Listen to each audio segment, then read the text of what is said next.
Hi, this is János and welcome to this amazing channel.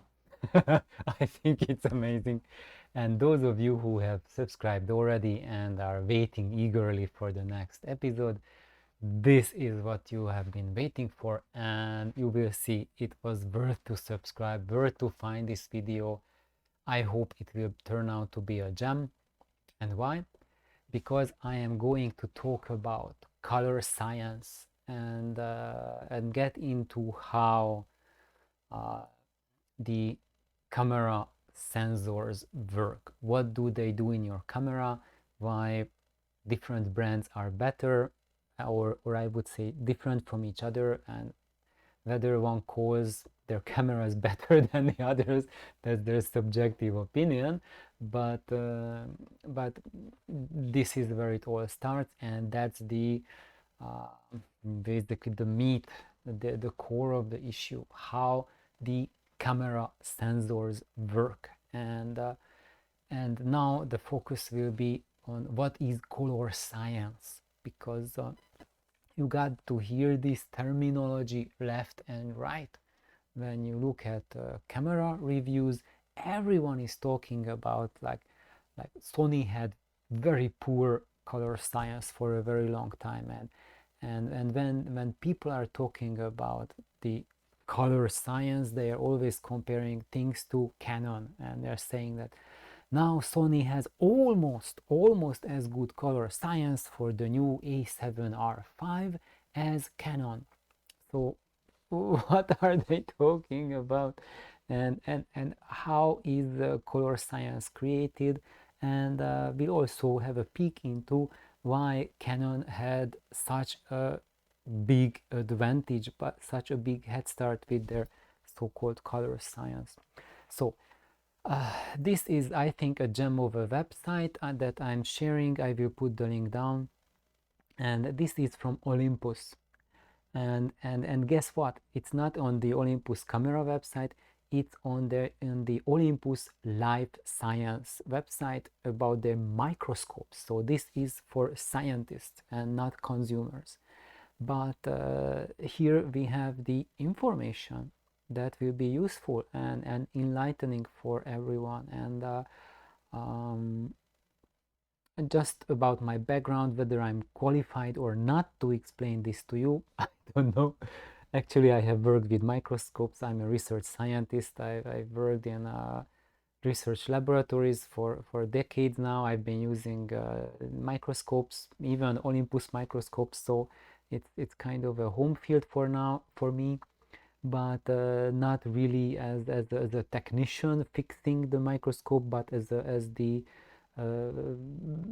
molecular biologist looking at the cells under the microscopes. And of course, if the microscope broke down, we had to call the tech, and I was the person who, in our lab, I was maintaining our microscope and was just there and asking the techs what's going on, what's inside the microscope. So I know a little bit more than your average microscope user in the lab. uh, so also maybe about my background, that since I was a kid, I always was interested in computer chip design, and I've been following the field and just soaking up all the information out there. And yeah, so without further ado, let's get into it. So let's scroll down. So this is how the sensors look like. So basically, when you have a sensor chip, then the big chunk of it are those pixels. So this is the pixel array, and those pixels are surrounded by elements. So there's this analog signal processing circuitry that basically filters and converts the analog output into digital output. So this is an analog to digital converter, and that's actually a tiny portion of the sensor area. The biggest portion is the sensor, and it has an analog output. So even though the camera is by and large digital, but the sensor captures light in an analog format. This is, I think it's really critical, because whatever is happening on the chip, how the information is carried from every single pixel to the processing unit, the analog to digital converter, it's all in the analog domain, and it requires like very careful handling until it gets there and until it's processed, and that's one reason why these CMOS sensors, camera sensors, can be drastically different from the other, because the way they handle, they read out that analog signal and amplify it and carry it to the analog to digital converter. So for those of you who know more about music, when now they record music, people singing or playing with their keyboards, drums, whatever, in the recording studio, the microphone, it records, it senses analog way, and it transmits analog signals, just like the sensor here senses in an analog fashion and transmits in an analog fashion, and then the microphone's cable goes into the analog to digital converter, and that converts the electricity, the analog electric signal that carries the sound pressure information from the microscope, and it's now transmitted to the digital domain. Something exact same thing is happening in your camera. The analog signal that's being read from your imaging sensor is now just transported not through like meter-long wires as in a studio with a microphone, but through just a few centimeters wire. If you think about this furthest corner, just has to travel a few centimeters, the information from there to here, and then it's converted to digital right away. So same thing is happening as with the microphone, but at a much faster rate, much faster rate. And it also, it has a clock and timing control circuit, and it has this digital logic big portion that's about timing, processing, and shunting the signal away from your sensor into the other parts of your camera, and to the logic board of the camera, into the memory chips and memory banks. And this is the CMOS sensor technology, which was developed in the 70s. So that's when it was born. And actually CMOS is the manufacturing method of these chips, and not the technology of the chips by themselves. So yada. So what's going on is that each of the pixels in your camera are basically, they are light panels. They are like a photovoltaic panel. The same thing if you have like those panels up on your roof. So the solar panels to convert light into electricity, that's the exact same that your camera does. It converts light to electricity, but instead of doing it in bulk like your big panel on your roof does, it does it in a really tiny panel. So instead of having one giant panel on your roof, you have millions of panels in a tiny wafer, like a really tiny, like a few centimeter size wafer. And yes, as you thought, your panel up on your roof cannot tell colors from each other, so they have to do something with these chips, and it's called this Bayer filter. So, and it's a Bayer filter because each pixel needs a color filter on it. So each pixel can only sense one color, either a red, a green, or a blue. And the Bayer is a pattern, basically. It was the researcher was called Bayer, who came up. He was a scientist at Kodak, and then he created this Bayer matrix, and he basically uses in a pattern of 4 of these colors, 4 pixels, there's 1 red, 2 greens, and 1 blue, and they repeat and form a pattern. Let's see, I think when we scroll down, there it is. So you see, that's like a quartet of pixels, and this is how the Bayer pattern looks like.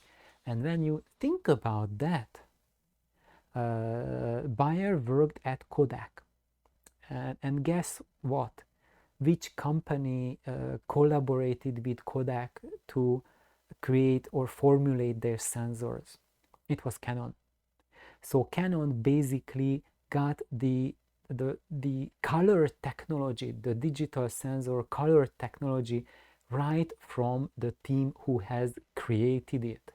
So that's why Canon has always had this crazy advantage in their color science, because they were working with the team who developed them. And I think it's not that others weren't as smart as them, but I suspect that what was going on was basically business world, industry world, is that Kodak had the patents, Bayer had the patents, Canon bought those patents. So it's not that Sony was not capable, or the others were not capable, but probably Canon was protected by the patents. So Sony was forced to use a different color science and just try to find and develop their own. And it took them a while, but by now they have gone a very long time. But still, they were at more than a decade and a half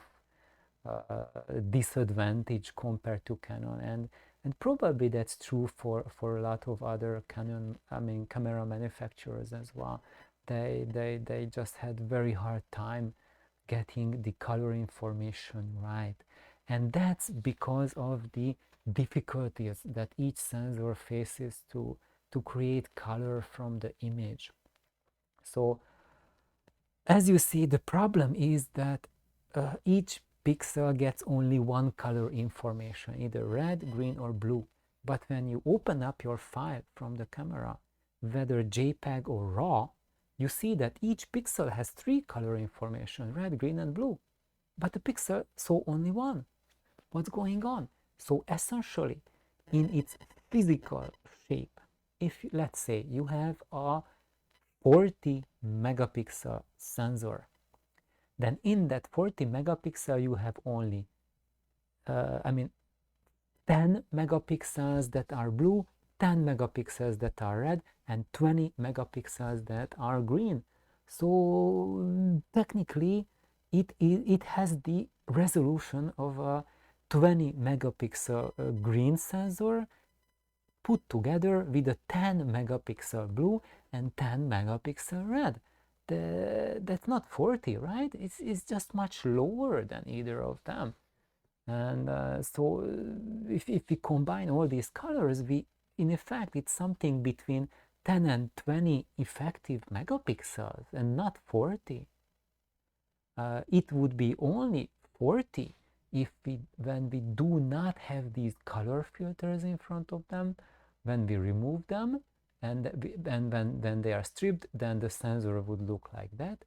And that is the monochrome sensor. So when there is no color filter on them. So when you look at cameras like Leica has monochrome sensors, that's the difference between a monochrome digital camera and a color digital camera, that the monochrome camera does not have that filter in front of the pixels. There's no Bayer filter, and each pixel is actually a true pixel. So if your Leica monochrome has 48 megapixel retain, it is really a 48 megapixel camera. However, you don't have color information, but you get accurate luminosity information for each pixel. The same Leica in the color version, like the Q2 versus the Q2 monochrome, it's basically a 10 megapixel color camera compared to the 40 megapixel monochrome. but you lose in resolution, you gain in color depth. So why are they called like 40 plus megapixel anyway, and why we identify each color with each pixel? uh, so what happens is that even though there's only one color information read for each pixel, later on, when the signal gets into this area, into the signal processing region, then there is an interpolation going on, and and this little computer in here tries to figure out for each pixel all three values. Okay, so I know here I have a green value, but based on my neighboring red values and neighboring blue values, I am creating what is the most likely red value and blue value that can be assigned to this position. And as the camera counts each pixels, it will look at its neighbors and will try to come up with the other two missing color values. And how it does this, what is the process of it doing, is part of the color science. And each camera manufacturer, each sensor manufacturer has their own way of doing that. So that's why they can be quite different. So when you read it or you hear it from on YouTube, like people saying that basically when you get a different digital camera, it is the equivalent of using different film stock for an analog camera. It's like let's say like you using a Canon R6 versus a Fuji X-T5 is like a Fujifilm versus Kodak film. So that's the difference. And when you upgrade your camera, it's not just an upgrade which you can measure with like better autofocus or ability to take pictures faster, or things like that, or the ability to zoom into your viewfinder, or better communication with your computer. Those are just user interface and all kinds of things, but and they are there, yes, they are important, yes, but there's something which almost no one is mentioning when they are advertising their new cameras. Actually, nobody has ever mentioned that when you get a new camera, you also get a new sensor and a new film stock for it. So it's not just that the features are changing, but you are getting a different film basically. So and once you go to a different camera, the film changes, even though you are getting much better convenience with it, for example, but you might, and you are getting some new feature, like for example better dynamic range, or ability to shoot faster, whatnot, but maybe you can lose the looks that you had for your old sensor. It's like, for example, you have been shooting with Ilford film and on a manual camera, and now they give you a camera that automatically focuses, does things faster, much easier to use, but it now has a Fujifilm inside, and you will be happy that it does those things better, like better autofocus, easier functionality, or eye tracking, whatnot, but it's not the same film anymore that you want to use. So this is why, and what people are realizing, especially now with the new mirrorless cameras and their new latest sensor technologies, which are optimized for ultimate sharpness, ultimate dynamic range, and ultimate high ISO capabilities. And you all get all these as an advantage, but as a disadvantage, there's a tremendous sacrifice in the color science and in the film stock quality. So if you are finding the right YouTube channels, then you will find tons and tons of professional photographers, not just laymen like me who just shoot pictures for fun, for my happiness, my enjoyment, but those who do like wedding photographies or professional work, and they're just massively, there's a tremendous migration that's going back from the modern mirrorless technology to the DSLR, because the DSLR sensors, even though they do not have this like a 14 EV dynamic range or 100 megapixel or some ridiculous things like that, which might seem ridiculous compared to what we had like 10-15 years ago, but their film stock is just so much better that when you actually look at the pixel level, not just at the screen size, when you look at uh, like or the photograph on your screen or on your cell phone that size, but when you actually zoom into it and you see what's going on at the pixel level, it's a huge disappointment and often a nightmare to see what our modern digital sensors are doing, because of all of the signal processing that's happening on the chip. And it will be a topic for a different video, what is happening there, but there are severe compromises being done in order to gain that high dynamic range. So these chips are doing some finicky and funky stuff that is really creating side effects on the image quality and compromising the integrity of the film stock. So that's for another day. So right now, where were we? So let's have a look here. So this shows actually like an electron micrograph of a sensor, and this is 1 pixel, and that's 1 more pixel, so 4 pixels next to each other. And here it shows like P and T. So the T shows the transistors. These are the support transistors of each pixel, and P is the photodiode. This is the light sensitive area. As you see, only a tiny fraction of each pixel is actually collecting the light, and the majority is occupied by the transistors that handle the electric current that's generated by the light.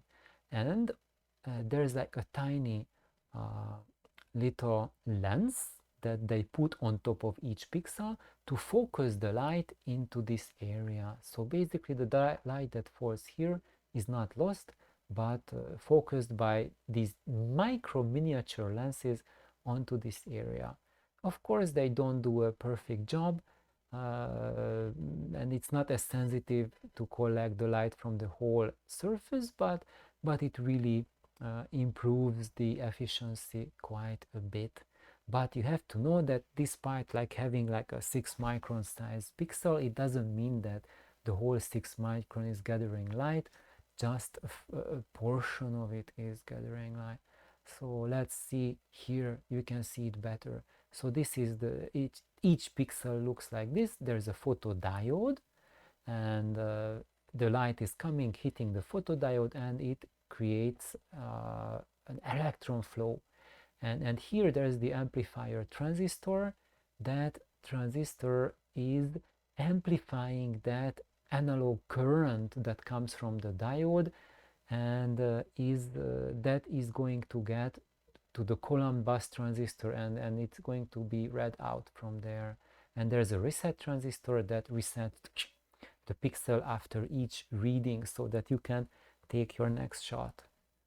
Because we have to, like, the photodiode constantly records light, and the reset transistor has to say like, stop, now this is when you expose your camera, this is when the exposure counts, and now we are reading whatever amount of current is being generated from that point on.